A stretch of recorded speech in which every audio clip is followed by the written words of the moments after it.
রাইত হয়ে গেছে এজন্য বিছানা ঠিক করে ঘুমাই পড়লাম। আবার ঘুম ধরতেছে না এজন্য উইডে বয়ে থাকলাম আর চিন্তা করলাম, আবার ঘুমাই পড়লাম। আমার কাছে মনে হইতেছে মেলা লাইট হয়ে গেছে, ঘুম ধরে না। কারণ কি নিজেও বুঝলাম না। আমার মনে হয় দিনে ঘুম ধরবো, কারণ আমার রাইতে আর ঘুম ধরে না। এর জন্যই আমার শরীর বেদনা করতেছে, এলাই ব্যায়াম করে নিলাম আর চিন্তা করতেছি ঘুম ধরবো কিনা। চিন্তা করতে করতে আবার ঘুমাই পড়লাম।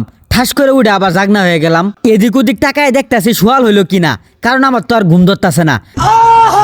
ঠাস করে চিন্তা করতে করতে আবার ঘুমাই গেলাম, আবার উঠে পড়লাম, আবার ঘুমাইলাম, আবার উঠে পড়লাম। সকালের আশায় থাকতে থাকতে বিছানার মধ্যে ছটফট করা শুরু করলাম। তাও আমি সকাল দেখতে পারলাম না, কারণ আমি তো বিছানা থেকে বাইরে গেলাম না। এই যে বয়ে থাকলাম ঘুম পারলাম, বয়ে থাকলাম ঘুমাইলাম, তাও আমার কাছে মনে হইতেছে ঘুমই পারলাম না। আর আমার ঘুমটা আসবো কি ভাই? আমি কিন্তু মাগরিবের পরে ঘুমার জন্য চেষ্টা করতেছি, কারণ 10টাই তো রাত বাজলো না। আসলে কিন্তু আমার এবো করা ঘুম না হওয়ার কারণে ছিল না, আমার মোবাইলে চার্জ ছিল না, এর জন্য আমার এবো করতেছি। মোবাইলে চার্জ নাই, চার্জ দিবের গেলাম, চার্জ দিলাম না, কারণ কারেন্টই তো নাই। এবং গত রাত 10টা বাজে গেল গা, উড়া দুরা ঘুম পারলাম।